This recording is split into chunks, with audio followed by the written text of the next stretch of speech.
Laity and currently serves as the secretary.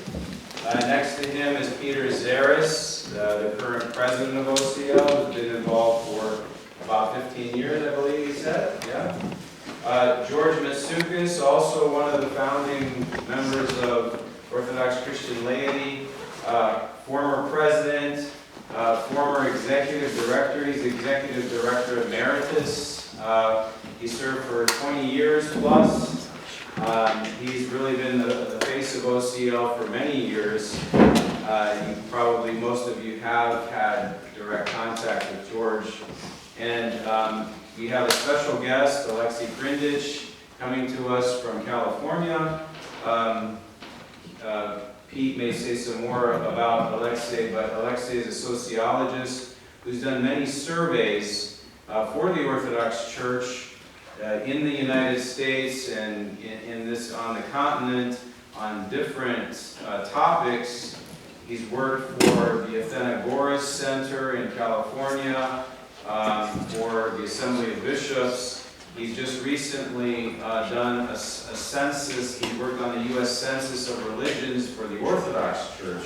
So we're very happy that he was able to arrange his schedule to come be with us. And so part of his presentation will be directly related to the declaration, but then following this panel and the next break, he will give us a special presentation on his newest survey, which is the effect of the pandemic on the Orthodox churches. So we are very excited to have you all here, and we'll turn the program over to Mr. Karcazes. Thank you, David. So this is the 35th annual conference of Orthodox Christian Laity. 35 years ago, I was the youngest member of the board, and now I'm the oldest member of the board.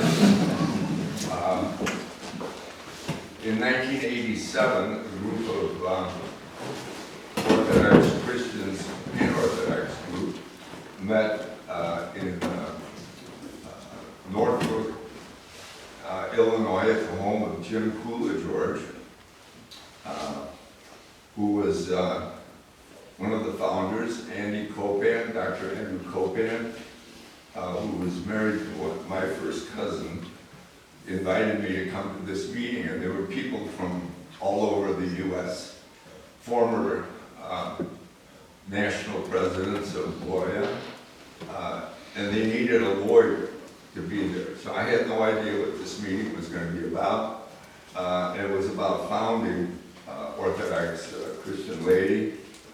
So I was there and did the Articles of Incorporation.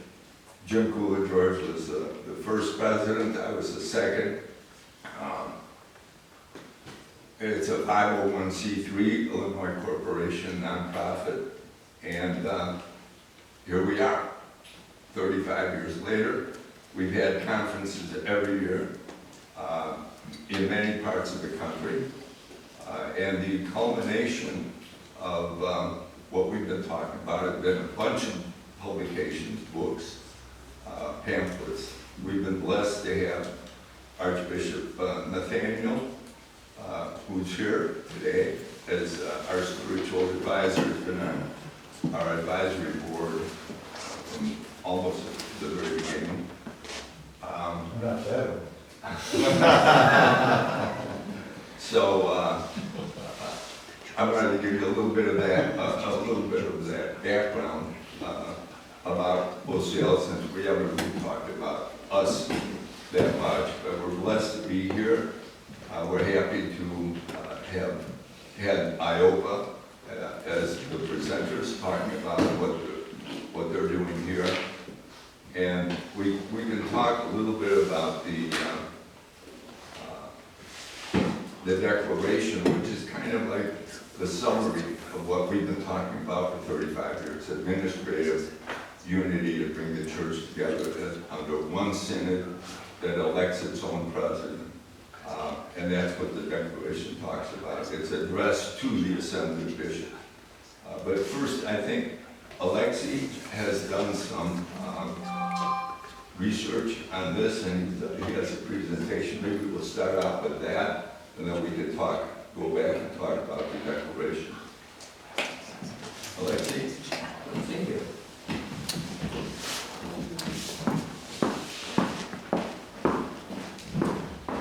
First of all, I'm very grateful for the possibility to be here.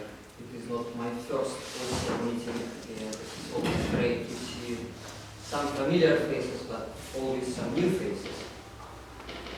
And whenever I'm at OCL, I feel certain inspiration that people have certain hopes and desires, and not just in theory, but they try to make these hopes and desires to make it in reality. My first presentation, it was very, very short. And can you make it brighter? It's coming, yeah. So the title is Attitudes Towards Orthodox Church Unity in America. What we know, do not know, and should know.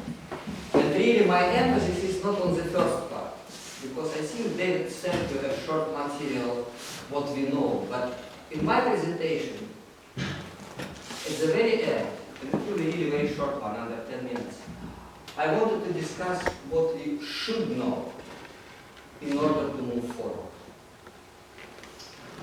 First, I wanted to reiterate a few data which again were already shared by David. Maybe not everyone has read this material, just a few very basic data so you understand where we are at this point. First of all, about the source of materials.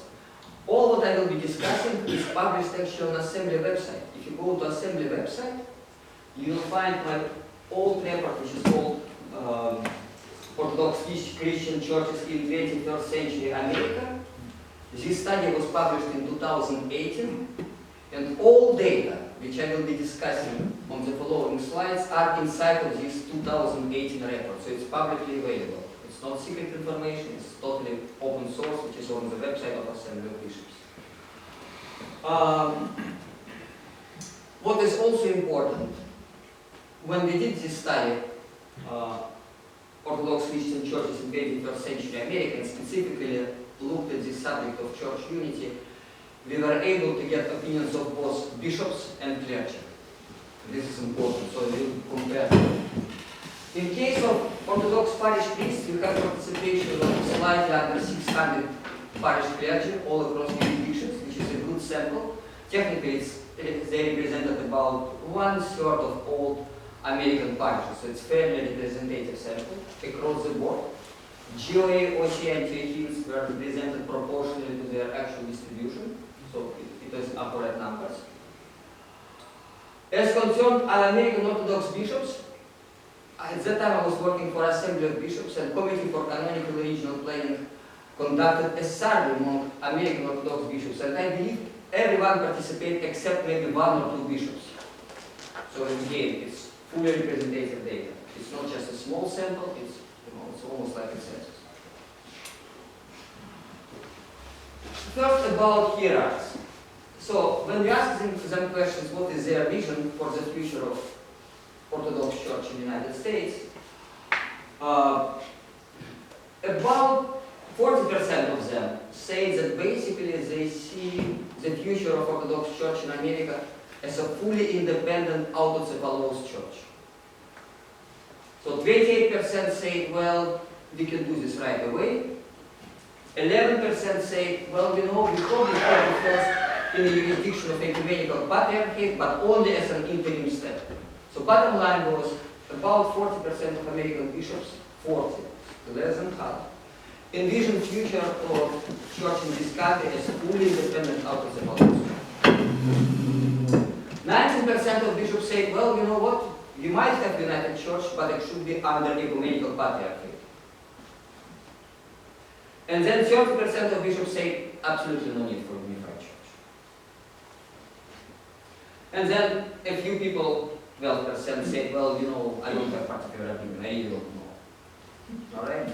So they are all across the board. So at this point, I don't really, just from their responses, I don't see that there is any mutual understanding anywhere among bishops, because as you see, they are all across the board, which is understandable. But, you know.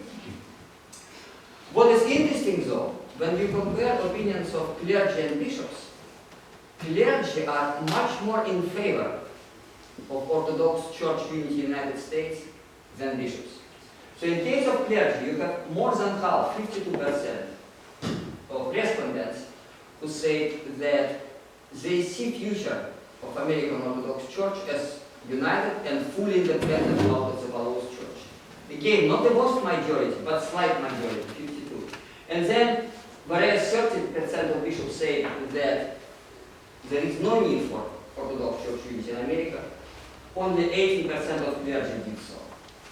So, again, we don't have overwhelmingly support for Orthodox Church unity, but bottom line is very simple. When you go to rank and file local clergy, you have greater support for idea of Orthodox Church unity in America than among hierarchs. But this picture, this is for all clergy combined, all jurisdictions together. But when you go to individual jurisdictions, the picture is much more nuanced. Essentially, you have greater support for fully independent Orthodox Church among OCA priests and Antiochian priests. 85% of OCA clergy and about 3/4 of Antiochian clergy envision the future of this church in this country as fully independent Orthodox Church. Now, in case of Carpath-Russian clergy and Greek Orthodox clergy, they also see this church as being united, but plurality of them see this church united as being under ecumenical patriarchy, not Orthodox Church. They say, okay, we would have a united church, but under Constantine. That's the vision of Greek Orthodox clergy and Carpath-Russian clergy. And finally, among Serbian Orthodox priests, you have sort of, well, you know, maybe we need to have united church, but maybe we don't, you know. So you have a mixed picture. We don't have enough prepared answers from other jurisdictions to make it statistically sound, but for those five, even those five jurisdictions, give you ideas that people again are all across the board.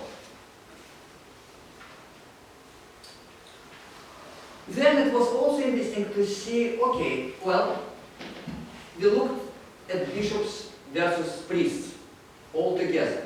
But let's look at individual jurisdictions and see if ideas of clergy from individual jurisdictions are aligned with ideas of bishops. Yes and no. In case of Orthodox Church in America, you have pretty much uniformity in ideas.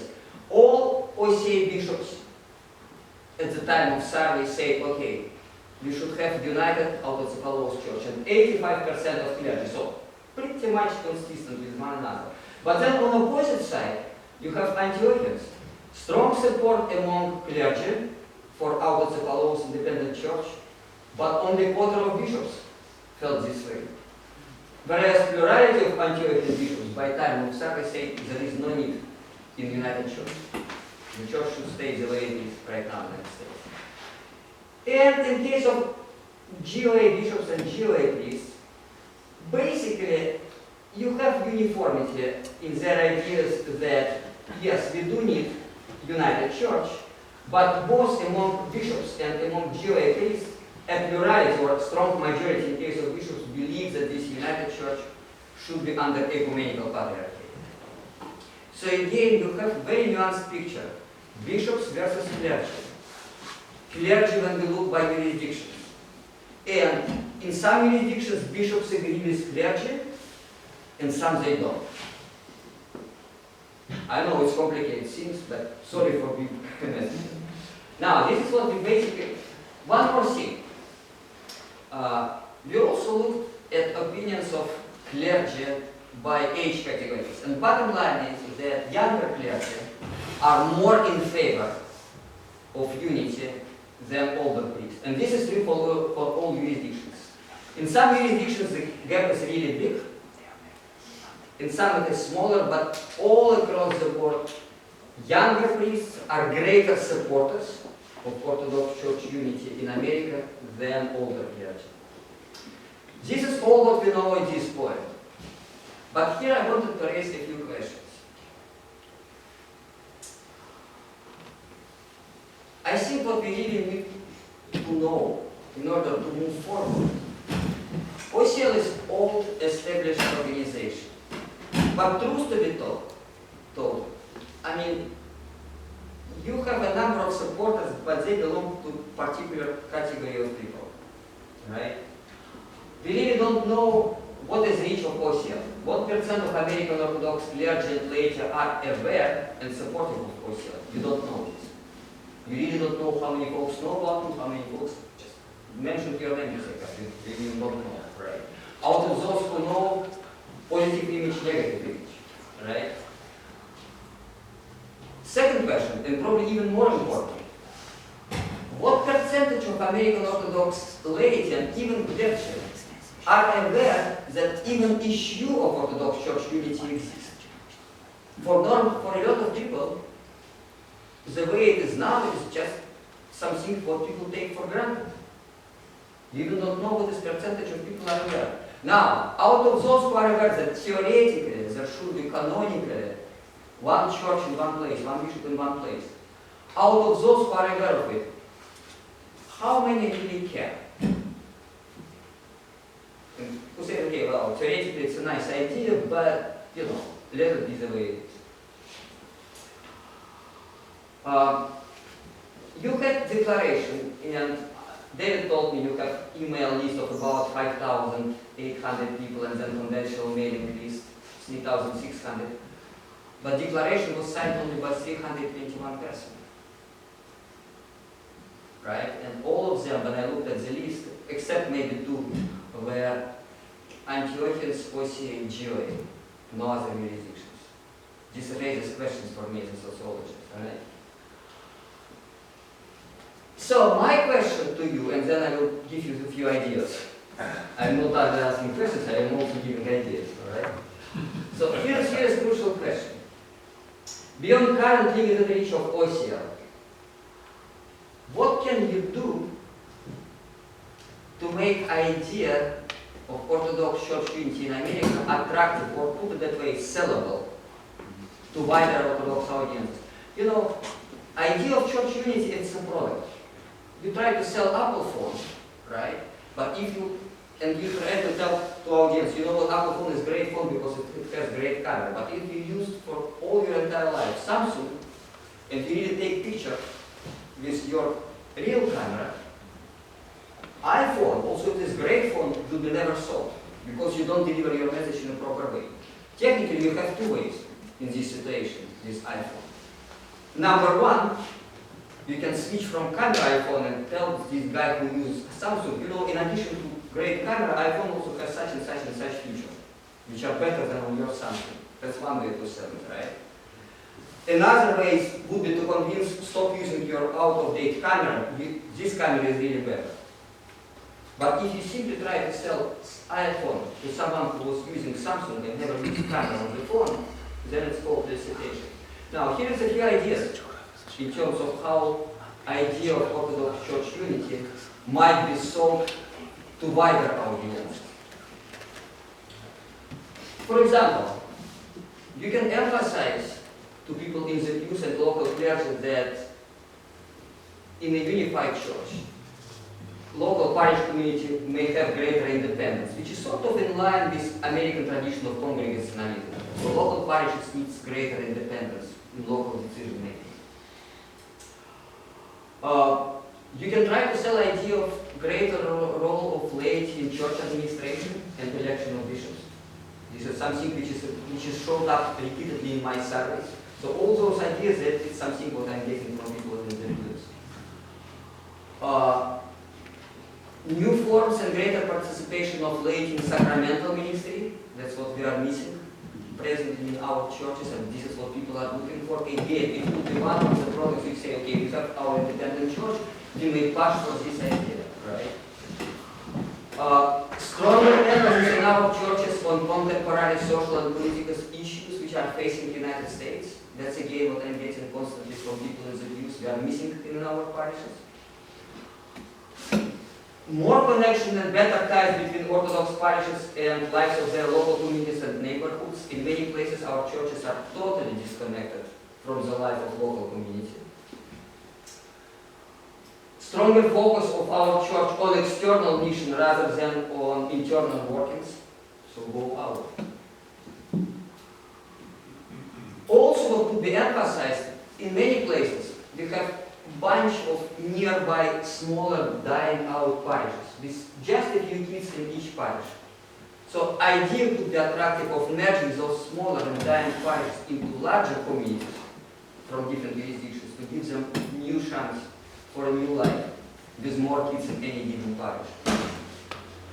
Also stronger emphasis on more inclusive and more racially diverse parishes. Our parishes are extremely wide, with a few exceptions. Yes, we have Black Moses movement, we have a few Hispanic parishes, but overwhelmingly, compared to average American Christian congregations, we are very wide.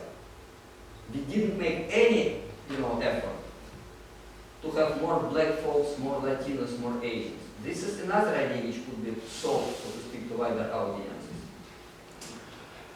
And finally, as you know, one of our greatest problems are issue of young people who leave the church. Now, if we would have united church, we can work across the board, so that people from different Orthodox jurisdictions could be in the same parish. So bottom line is very simple, and this is the last slide. OCL needs to find out what would be appealing to different targeted Orthodox audiences in this country. This is what I offer for discussion. The floor is yours. Thank you. Thank you. Thank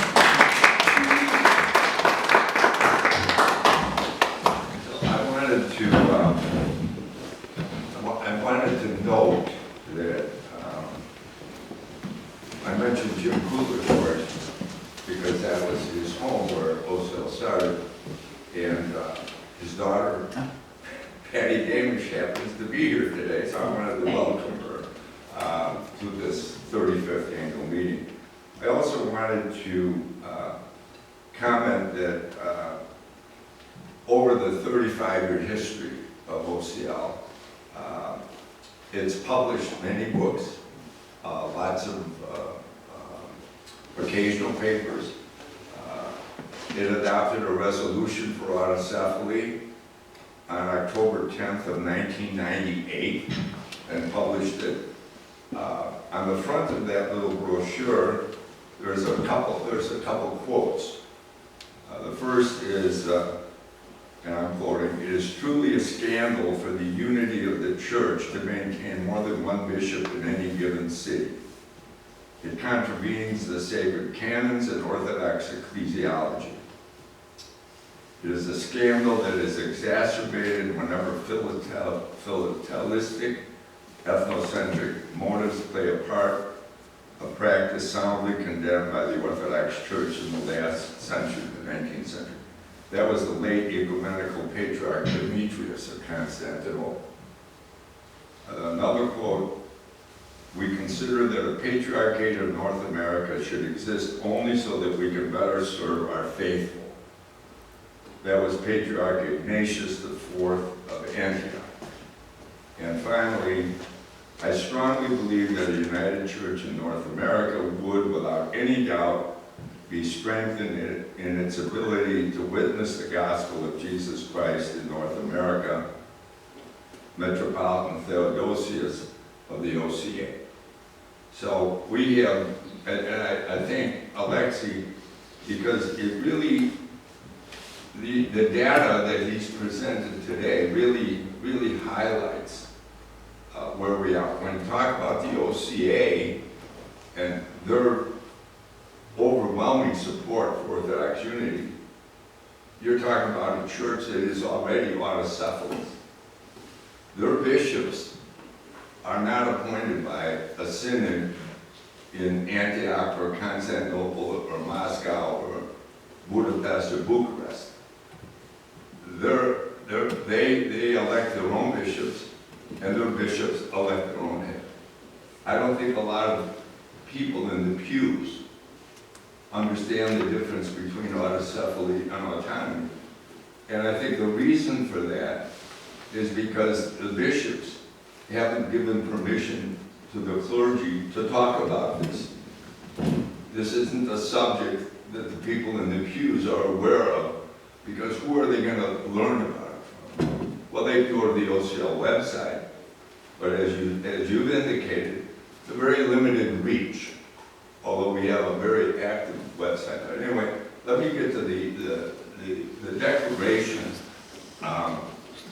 Really is a culmination of what OCL has been talking about for 35 years. From the very beginning, one of the goals of OCL was to educate for administrative unity, to bring the church in the United States into canonical order. Everybody understands that we are not in canonical order when you have multiple bishops in overlapping territories. And that's, Ligonier, Archbishop Nathaniel was there. He was one of the people that signed the two declarations, which are still very relevant. And that effort in Ligonier was really torpedoed by the patriarchs of the other jurisdictions who were afraid that the bishops were maybe moving too quickly. One of the results of that was the establishment of the Assembly of Bishops. How many people in the pews even know about the Assembly of Bishops? I mean, they've been in existence for 10 years. They were appointed by all of the patriarchs. They said, go and meet together and make the church canonical. But at the same time, look at the results that Alexei is talking about. So many of the clergy in the GOA, the bishops, and many of the other jurisdictions, they don't have permission to move forward with unity because they've all been appointed by synods that can remove them at any time.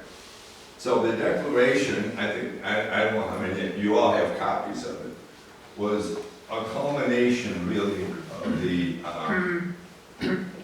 the thinking and of the experience of OCL over a period of 35 years. It took 18 drafts. There were 3 or 4 people initially involved in drafting it, making changes, distilling it, and coming up with it. In many ways, it mirrors the experience of the founding fathers of this country. They came up with a declaration and they had to make it happen. So this is a declaration, and it's addressed to the Assembly of Bishops. The Assembly of Bishops are the ones that have to make this reality, and that's what they've been told they should do. That was a charge that were given by the documents at Emeritus. So we have Peter Zarras, president of our parish, of the OCL. George Matsoukas, former president, 20 years as our executive director, and Alexei, who was a late addition to the panel. We were blessed. Alexei has spoken to several of our OCL meetings in the past. So I'd like to talk a little bit about the Assembly, and not the Assembly, but to whom we've addressed our questions. And Peter, let's start with you. How is OCL continuing to promote the Declaration? Yeah, it's a big question, right? And I think many of you may know, some of you may not realize that we launched the Declaration with as much fanfare as we could, with a full-page ad in the Wall Street Journal and a half-page ad in the New York Times on July 5th. So we thought we could try and make some impact that way, and it was a fun thing to see happen. Alexei brought up a good point. We're actually, I just double-checked and pulled out, we're at 323 today, so we picked up a point. My presentation was totally out of date. Yeah. So, but it's forefront on our minds. We didn't really know what to expect. 2 big articles, are we going to have hundreds of people? No, not so much on day one. So that was a learning experience for us. Submit it, but then we want to make sure that someone can't just, populate 20 names on there, right? So we have an email system back that you have to verify that signature. We feel strongly that that's the right way to say every signature is unique, we know exactly who it is, no one can really game it. That also creates just that much more friction to actually getting the signature, or teaching people that, oh, well, I signed up, but my name's not showing up because you didn't verify. But we are, it's something we talk very actively on how to do more and facilitate more conversation here today. But we met in our board meeting yesterday, and we are investing in our own organization in a way that we haven't in some ways, and that we are looking to bring on a second person into the organization, paid position, for sort of communications and marketing and outreach, right? And we've studied our own data. Alexei showed some in his presentation of we've seen a lot of growth, and the declaration, I think, has done quite a bit to increase this, but we've in some cases more than doubled our engagement over the last 12 months, or on tracking our website, the activities. We continue to issue more regular cadence of email communications. It's working, right? It's slow, right? But we are trying to learn what is working and then lean in more. So we're looking for ways to extend into more communication channels more frequently, get the word out. But one way, I'll take to promote through summer today. On the back, I'm sure many of you have already signed the declaration. I suspect in this room there's some of you that may not have yet.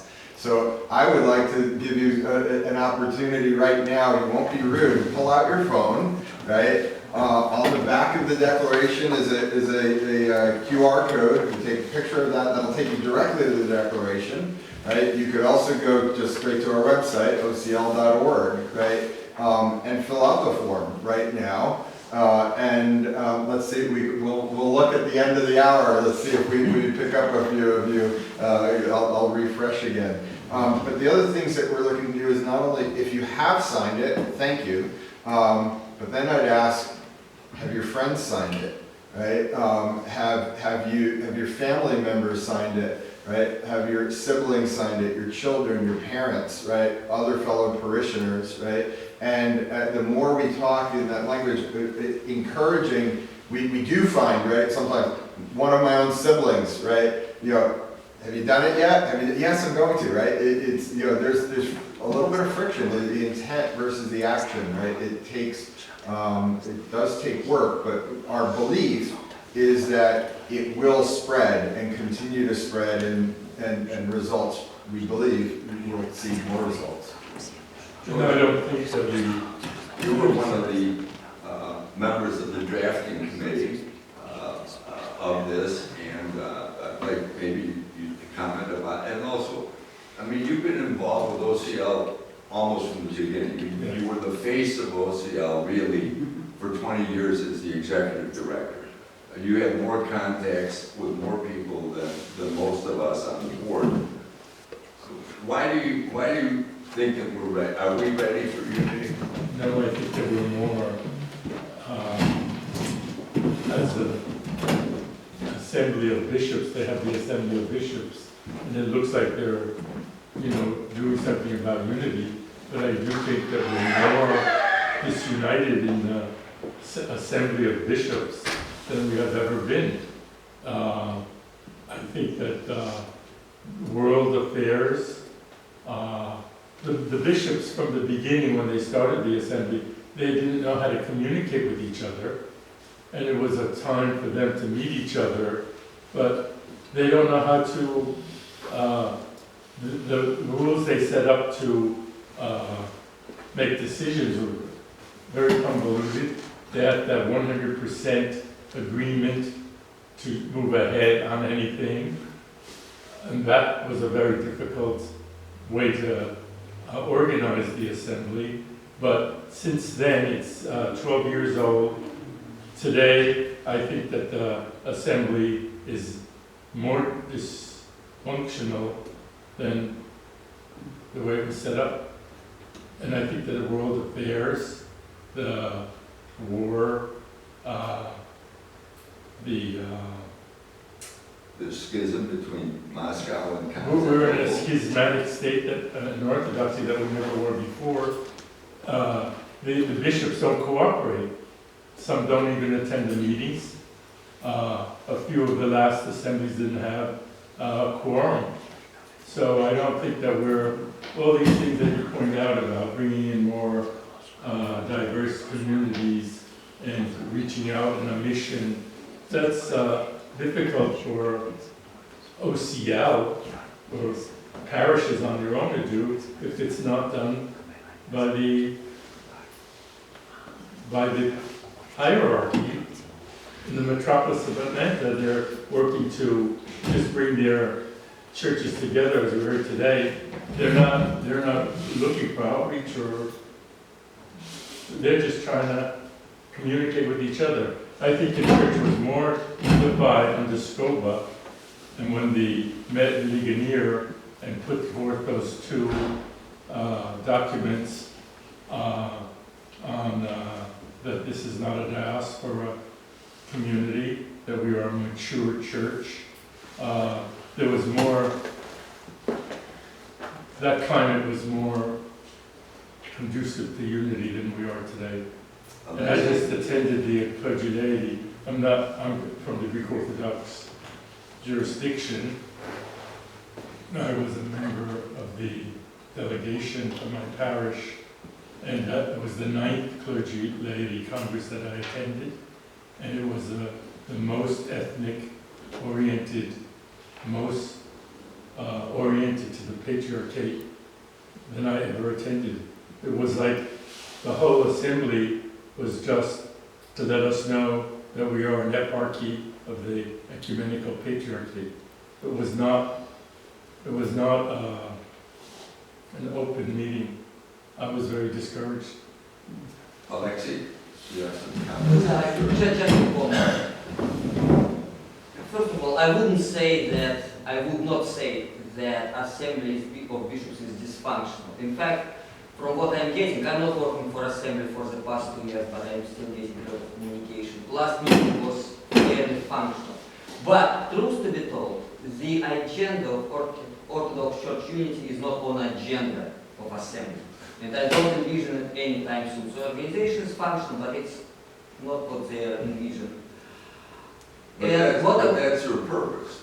The purpose of the assembly was to come up with a plan to bring the church in this area on. So I'm just saying, yeah, okay, there is communications. But my point, I guess what I was trying to emphasize in my presentation was very simple point. If OCL would place a lot of focus on bishops and try to work with bishops, then, sorry, your efforts are hopeless.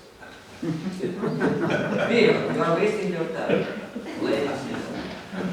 You were created originally as a grassroots organization. This is the purpose of OCL, to work with people in the pews, via local parishes. And if you will focus on this type of work, not talking to hierarchs, I mean, you should communicate, you should ask for blessings, etc., etc. But your emphasis is really at local parishes and people in the pews. Then it will be rewarding. That's my position. That's it. Right. Well, one of the aims of the declaration was to put it out there and then find out what resistance is there. Why are people not signing? What kind of objections do they have? The parallel that some of us who are familiar with American history is you have the Declaration of Independence in 1776, you had a war, the 13 colonies were not really on the same page on a lot of issues. Certainly slavery was a big one. In order to get the 13 colonies, the 13 states, to ratify the Constitution, there was a series of Federalist papers. You had John Jay, you had Madison, and you had Hamilton. They all issued 52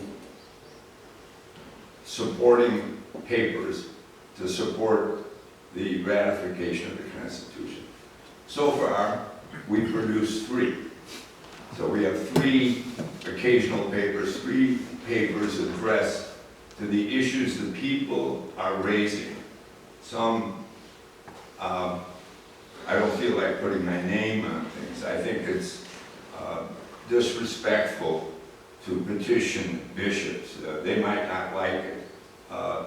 Anyway, the 3 papers they're published, they're on our website. There will probably be more. But our question is to the laity. First of all, they have to know about these issues. And one of the obstacles to knowing about it, I mean, we're a group, we've been around for 35 years, we've published widely, we have a website, a lot of people look at it. But if they don't hear from the clergy that this is an issue, and if the clergy are afraid of talking about it because they have to get permission from their bishops, and if their bishops are afraid of talking about it because they may be removed by the synods that appointed them. In the GOA, in the Greek Archdiocese, we just had a big, issue about a new charter that would talk about all the metropolitans were going to be made auxiliary bishops. They banded together. I mean, so you have these obstacles to building the kind of groundswell, the lay support, the parishes coming together, have a parish council meeting and talk about the declaration. How's that going to happen if the priest doesn't authorize it? And if he's afraid of authorizing it because as a bishop is afraid that a synod in Bucharest or in Constantinople is going to remove the bishop or send them to Mokisos or some other place. So these are the kind of, and we'd like to hear from some of you who may not have signed or who have asked a friend to sign it and said, no, I don't want to sign it. Why not? Are there any questions from anybody in the audience? Father? I noticed you had signed it. I looked at the list and I saw you signed it and I looked you up. I called you. I left a message on your phone and you called me back and we talked about it. That was... All right, right here, I wrote down a note. Here's my question. Okay. What do resistors have to lose? We have to focus on that. The next thing I wrote was, the priests, they need the support and permission of their bishops. And I signed it because our bishop has authorized IOPA. Says, let's do this. Says, I'm your bishop here in Atlanta to all the jurisdictions. So I said, of course then. So I signed it.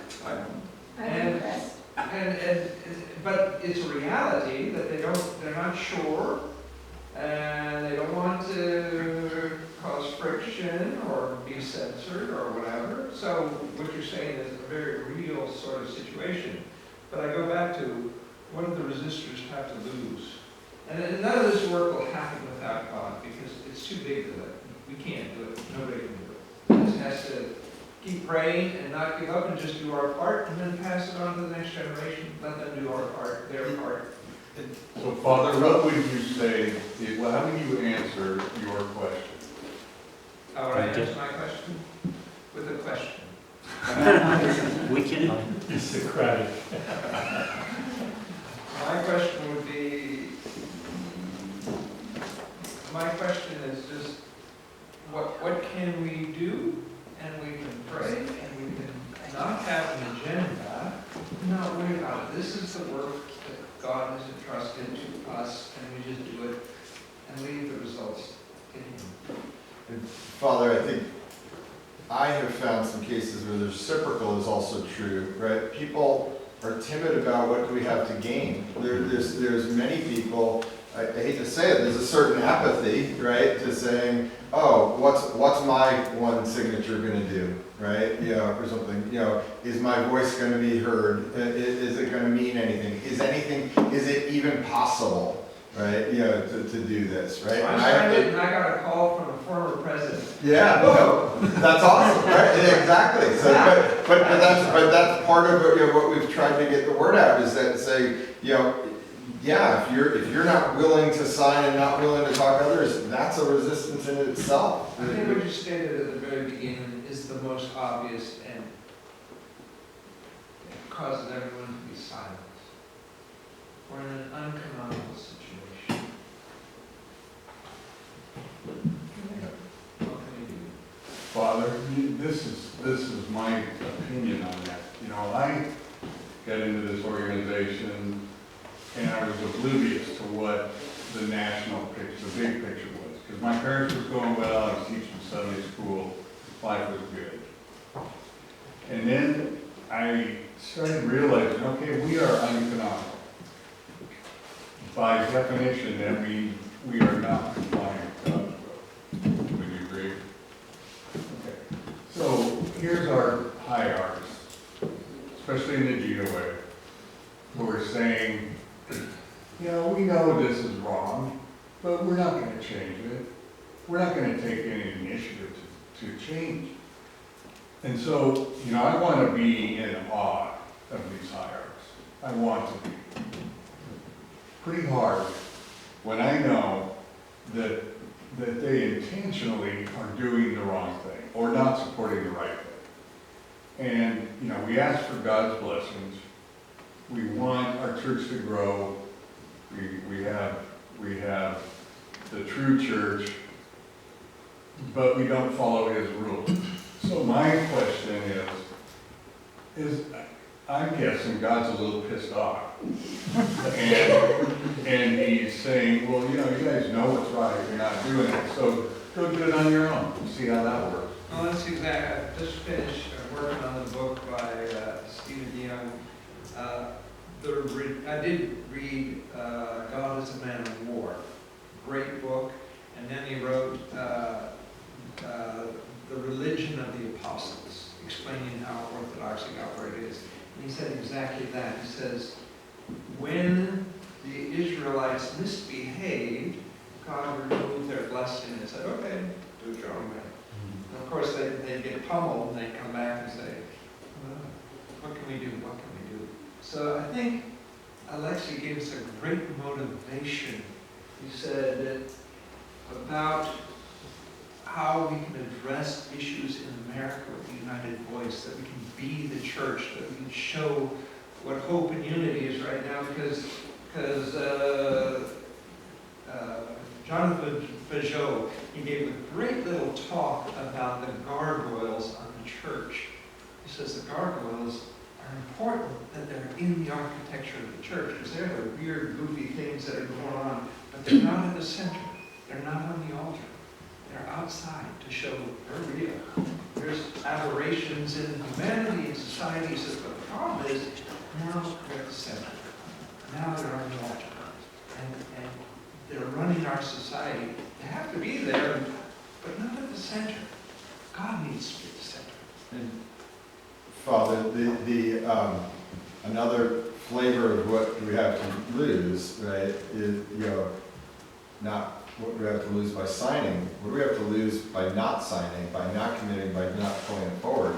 I don't want to look at everything, right? One way or another, I firmly believe in my heart, this is either going to happen in a positive way, or it's going to happen decades from now in a negative way when there's nothing left, right? And we're left with 5 or 6 shells of churches in Atlanta instead of 15 vibrant, communities in Atlanta, and those shells that are left can't even keep that together, and they'll say, well, we have nothing left, we're going to close at 5, and we can just come together in 1, right? If we don't pull this together now, right, and pool our resources and come together and organize and act as one and administer as one, we're either gonna do it in a positive growth mode, right? You know, someone talked about, business mergers and stuff like that. We're either gonna do it in a positive growth mode, or we're gonna do it in a retrench mode.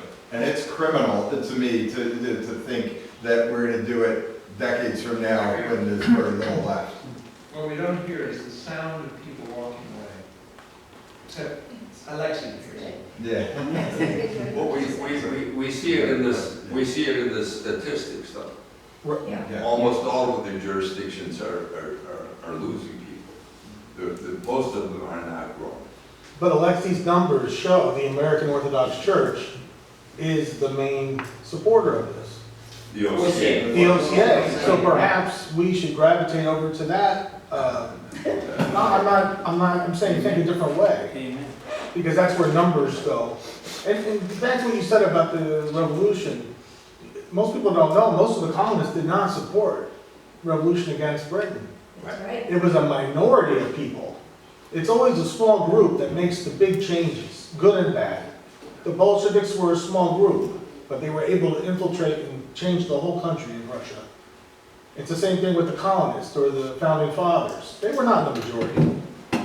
It's always a small group of people. But his statistics tell everything. But if we were in canonical order, we're a small group, we could transform the whole country. We could be the mega church in America. This little group. But you saw the Orthodox. GOA. The GOA is in the net is so small that we're a part of. We're a minority of Canonical minority. order, we could do things that. I would do more abundant very economical.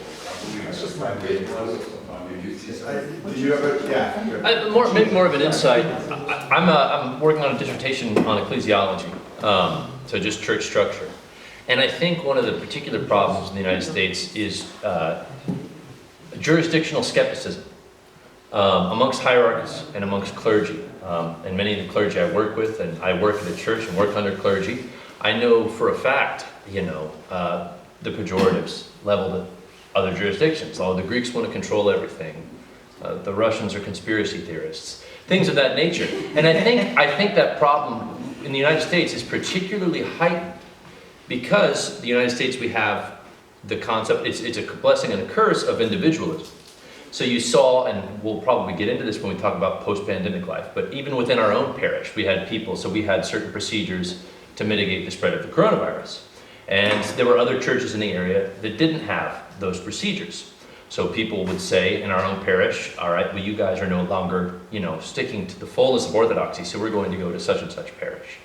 And the problem is we're all skeptical, but we have so many choices. We have this great buffet of different churches. And if we don't like this priest, and in a very American way, we can say, oh, well, I don't care because I'm an individual. I can get what I want, so I'm going to go to the other church 15 minutes away. And I think that's a big barrier to sort of our unity, is that we don't really conceive ourselves as one through the Eucharist and through worship. But on a practical level, we sometimes will just seek what perhaps benefits us or what priest we like and so on and so forth. And I think that's one of the biggest challenges to overcoming sort of the barrier. So I don't know. I mean, I like the tie-in with the Constitution, but at the same time, our very American ideal sometimes is like, well, I'm an individual, it's my choice, I have sort of autonomy to go where I want to go. And sometimes that reflects itself in our ecclesial belongingness. I'm sorry, can I make a request, and I don't know if you find it as a good idea or not, but obviously I'm thinking about two questions. What can we do right now to move this forward? And the second is what can we do in a better way, the best way?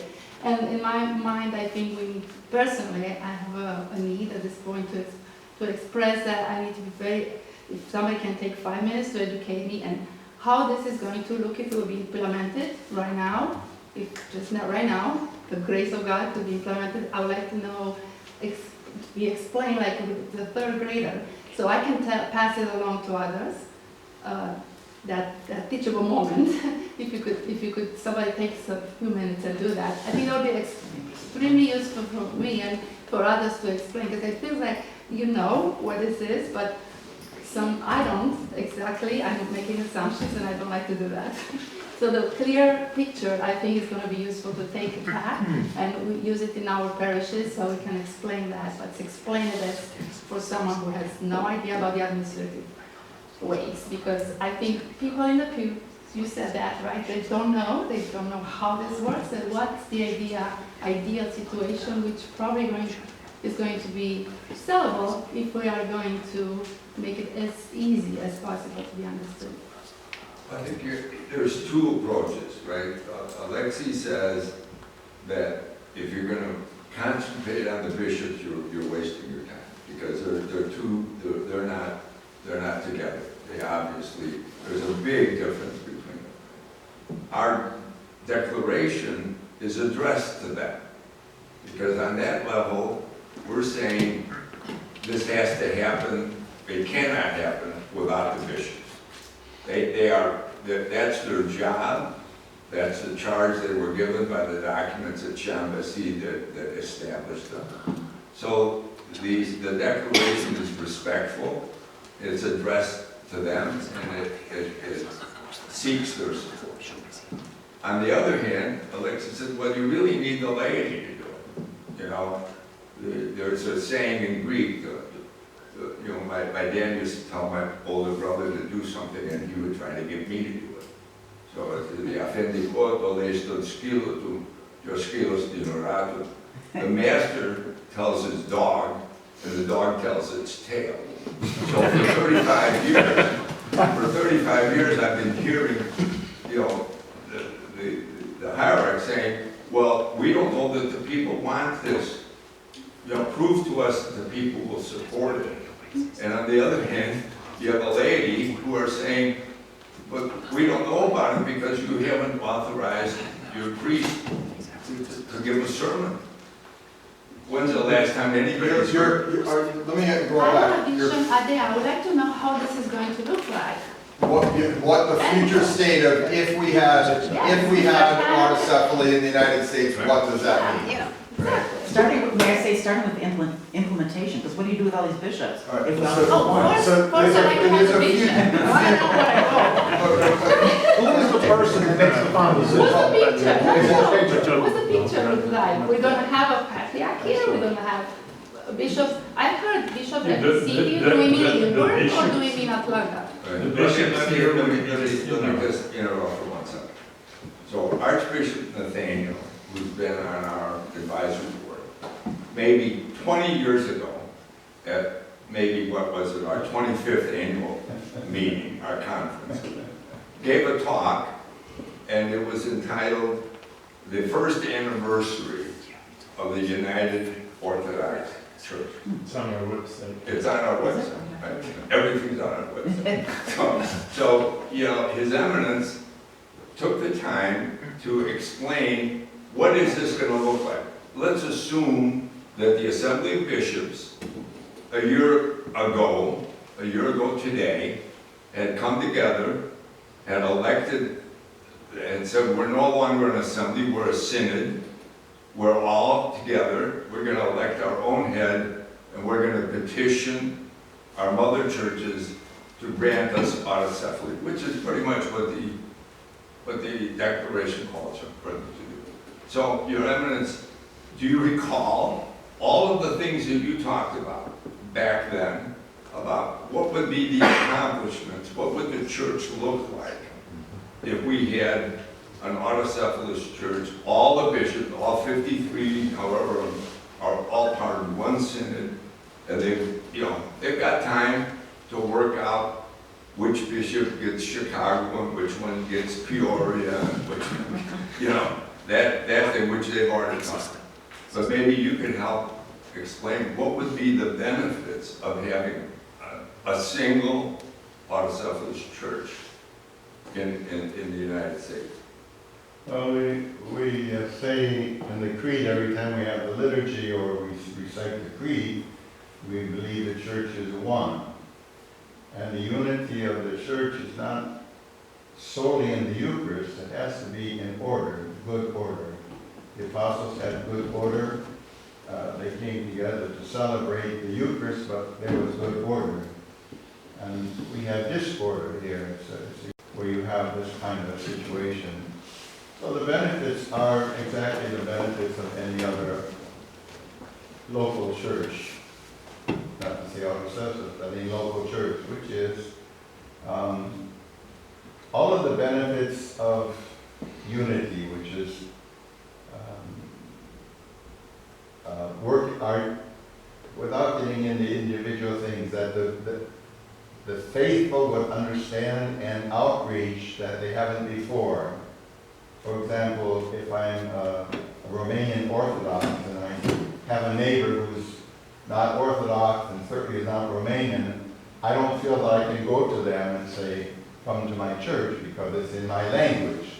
If I'm English and I have that, I still don't feel that. But when there's a sense of unity, then you feel the mission yourself to invite others into that unity.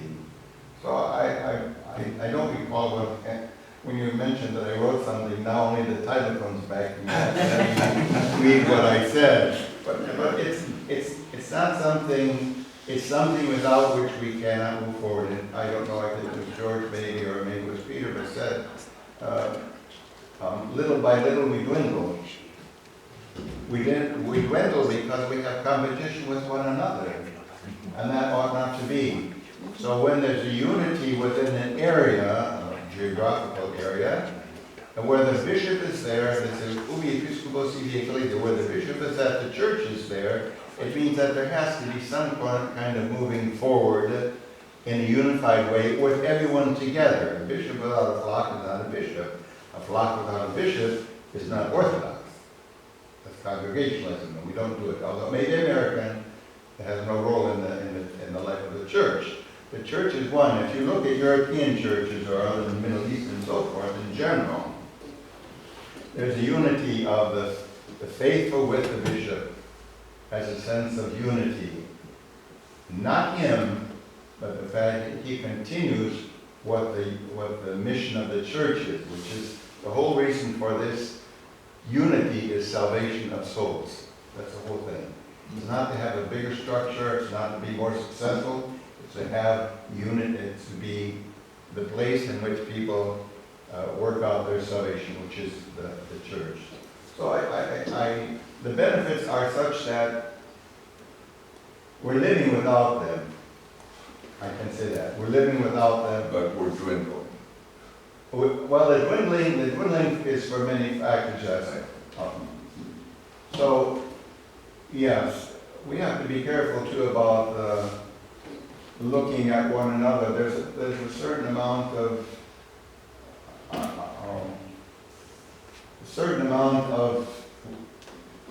attachments that cannot be broken just by saying it's better. In other words, I have people in my parishes who say, if it's not Romanian language, I'm not going there. Because they're attached to what they left. Our mission is not to the past. Our mission is to the present and the future. And that means, as I think Father Roman Braga said very clearly, God brought all of the Orthodox in different places into North America. Canada is a separate entity. Into North America, US and Canada, Mexico. And from those parishes coming, the seed is planted. It may not develop immediately, but it's there. With converts to the church, convert clergy, convert faithful, convert bishops. So, yes, it's essential because without canonical unity, the Eucharist is not whole. I don't say it's not the body and blood of Christ, I just say the Eucharist as a celebration is not whole. So some other, I think about my own kids, the answers to your questions, right? My wife, who was not Orthodox originally, became Orthodox, right? These things are very personal, right? And I think that I would encourage you to make it that personal with your friends to them, right? Because some of us are very focused on the canonical elements, right? And that it needs to be. Some others that do not understand or focus or even to some degree care, or just to be blunt, right? That may not what sparks them. But I think about my kids who at the moment wouldn't necessarily focus on that, but think of them growing up through school and through high school and now college and past college. They don't even know how to explain their faith to their friends, right? Right. So in my case, I happen to be across my family super pan-Orthodox. I grew up in the Greek church. In high school, I heard the service for the first time in English when I went to a camp with my sister, a Christmas holiday thing at St. Vladimir's Seminary, right? I moved to the Midwest, and then after I got married, 2 of my 3 kids were baptized in a Carpatho-Russian Orthodox church that we were the founding members of. 1 in an OCA church. Then we were back to a Greek church. Then we moved to now we're in an OCA church, right? My sister is in an Antiochian church for almost 20 years. I'm amongst the most pan-Orthodox families that I know, and it's wonderful, right? But it also has nothing to do with my faith or something like that. Because I have that history, I can explain certain things. But it's challenging when we have multiple jurisdictions, right? How many of us have answered the question when I say I'm Orthodox? It's the right thing to do, you're gonna run out of oil, but there's things at stake here, and there's people here that are trying to promote this. It may just happen to us by violence, by force. But wouldn't it be better if we kind of planned and made our way that way, move towards the exit, so to speak? So it's a tough situation, and what you've invested in it up to this point, the fact that we had this meeting today. But look, we're very few. We're not a lot of people. Well, there are a lot of people watching. That's good. In the early years of OCL, this room would have been not big enough. We would have had 200 people. It depends on the host parish, where you are. But with the website, with email, with other technology, this meeting will be seen by thousands of people. Whoever comes on our website, whoever, I don't know if Ancient Faith is picking this up, I'm not sure what we have dated. But the fact of the matter is that this meeting doesn't depend on just the people in this room. And think of the magic of compound interest, right? You think about, right? The 20 of us, and who else can we reach, and who can they reach, right? But this has to be carried forward, and it needs action. But, I remember when one of my parishes had took the name Romanian off, and I said, well, why don't you just take Orthodox off too, and then take off the Holy Cross. People know it's a church. They're not going to come in if you take the name Romanian off, or if you take the Orthodox off, Holy Cross off. They see it's a church. The issue is we don't go out. And to go out, it means we have within ourselves that concept of sharing the faith. And I think that's not something that can be done on a local parish level without the blessing of the bishop in the whole community. And that's where it happens. A bishop ought to be with the faithful, of course. The bishop ought to be the leaven that stirs up and says, go out, I give you a blessing to go out. And that we don't have. It's just, I'll take care of my own, and he'll take care of his own, and so forth. So I think that that's the greatest gift, is that it forces us now to say, who are we? What is our mission in life? What does Christ ask us to do? And therefore, we see the best way to do it is, as we find out here with Iowa, is to be together with the blessing of the bishop, local bishop, is Eminence Metropolitan Alexei, and look what's happening. So I think that's part of it. And you mentioned about the faith. Unless it's lived in the home, unless we live ourselves, what do you have to share? Except for a history of something of the past, or a language, or a bazaar, or something like that.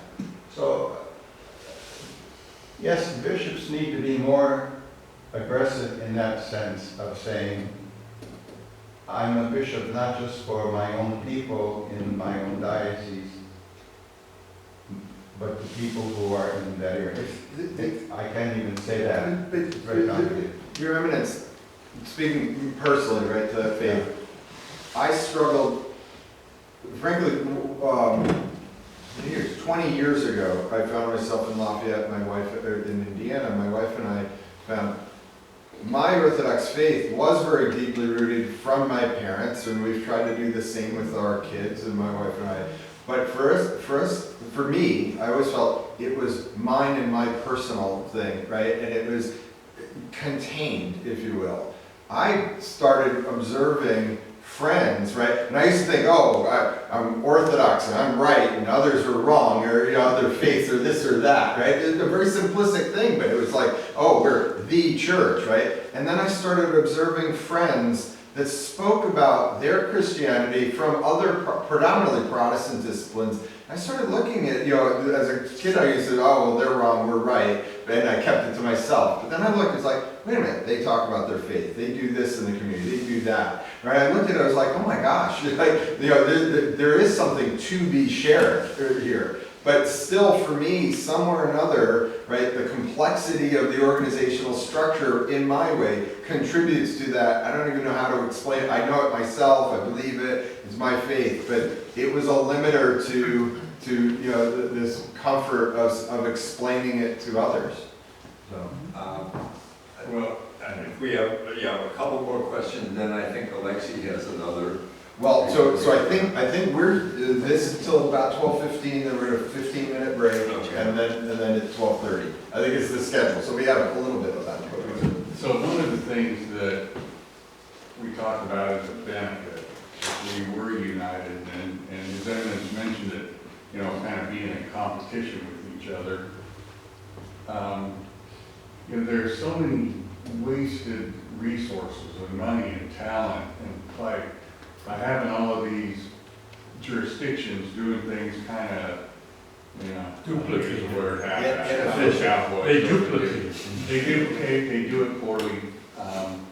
They don't have the right people, where combined, we have all of that together, our efficiencies would go way up and the results would go way up, because we're not competing. And it's really, you guys have all been there, when you're somebody, somehow you mention your faith, and I always say I'm Orthodox Christian, but they say, well, is that like Jewish, or, is that, but you explain to them, okay, it's kind of like Greek Orthodox, that's probably the phrase and they say, well, okay, well, how does that compare to the Serbians or the Russian Orthodox or all that, and how do you explain that? That's the dumbest thing I've ever heard. A Catholic doesn't have to say, well, I'm Irish Catholic or Spanish Catholic or Mexican Catholic, they're Catholic. And those are the benefits that it's hard to measure, but they're real. And I just can't believe how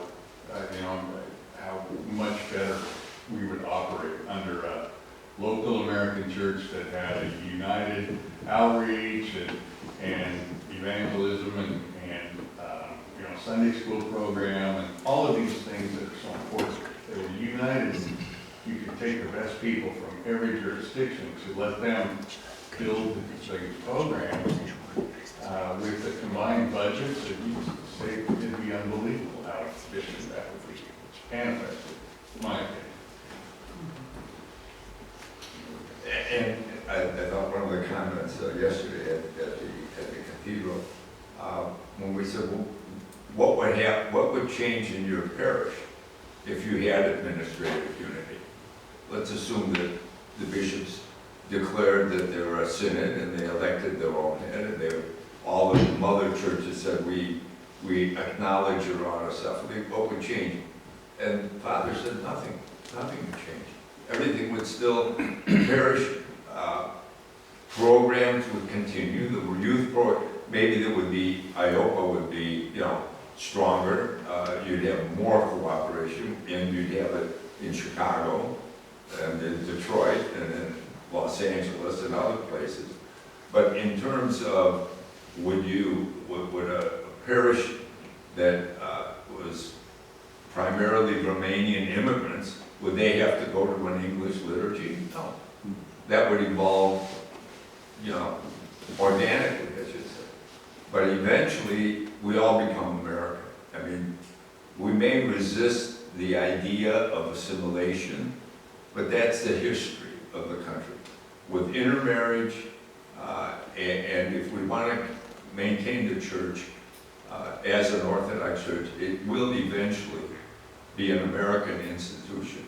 It already is in many respects, but the division, the jurisdictional disunity that we have keeps us from growing. I think they had a question in the back. Right here. Oh, okay. Oh. I'm not asking a question. I'm saying to everyone that I was inspired a couple of weeks ago when my husband heard from you. That meant a lot to us because we get depressed about what has happened. We were so inspired years ago. We had so many wonderful speakers. And we thought, my gosh, 35 years, and here we are. How many more years do I have? And when we got your call, a priest calling, wanting to hear from us, we were impressed. And we realized the laity really has to go out because we're not getting it from our bishops. I feel I haven't been educated. I don't see the lectures. I go to people, they don't know the difference between being autonomous or autocephalous. The first thing. And we need to learn this from the bishops. How can we learn it from the bishops? We, as the laity, have to go out and get people to understand this. And this, if we each got 5 signatures, we'd have over 100. We have to support our priests because maybe we can get our priests then together, 100 of them, to sign the declaration and say, listen, we want this. And they'll go to our bishops. They need our support. And without that, so where do we go? We have a job to do also. And we have a small group, but if we each went out. And who can I thank? We're at 324. I'm here, so. That's you. That's me. Thank you.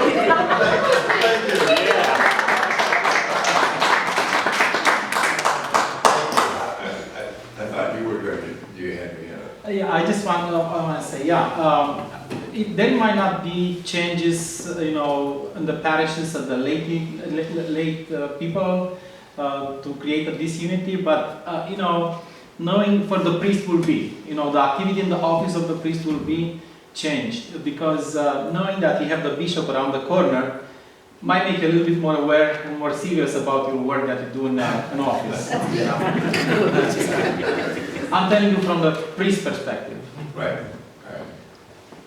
Well, the OCA, you can see the statistics. I mean, they're 100% in favor of administrative unity. We have if there are no more questions, We can certainly break early, yeah. we can segue. Are we going to break before we I give? think there's a break. There's a break before you give your other.